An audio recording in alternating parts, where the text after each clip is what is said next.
150 വർഷങ്ങൾക്ക് മുമ്പാ. അന്ന് ഇവിടെ മൂപ്പ് ഭരിച്ചിരുന്ന പ്രതാപശാലിയായ ഒരു കാർന്നോരുണ്ടായിരുന്നു. ആ കാർന്നോര് തഞ്ചാവൂരിൽ നിങ്ങളുടെ നൃത്തക്കാരിയെ മേഡമെ കൊണ്ടുവന്ന് താമസിപ്പിച്ചു.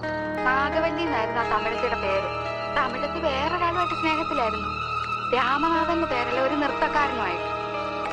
എന്തായാലും ഒരിക്കലും നാഗവല്ലിയെ തിരക്കി നമ്മുടെ തെക്കിനിയുടെ തൊട്ടപ്പുറത്തുള്ള വീടാ പടിപ്പുരയ്ക്കല്.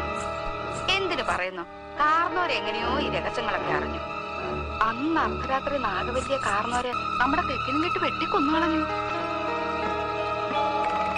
8ാം ദിവസം ദുർഗാഷ്ടമി രാത്രിയില് നാഗവല്ലിയുടെ പ്രേതാത്മാവ് ഒരു രക്ത യക്ഷിയായിട്ട് മാറി കാർന്നവരെ കുത്തി കൊലപ്പെടുത്താൻ വേണ്ടി അരക്കകത്ത് വരെ കയറി ചെന്നാ പറയുന്നത്. കാർന്നവരെന്തൊക്കെയോ ഭയങ്കര മന്ത്രമൊക്കെ ചൊല്ലി ഒടുവിൽ രക്ഷപ്പെട്ടു. അതിൽ പിന്നെ നാഗവല്ലിയുടെ പ്രേതാത്മാവ് തീരാപ്പകയോടെ ഈ തറവാട്ടിലൊക്കെ അലഞ്ഞിറക്കാൻ തുടങ്ങി.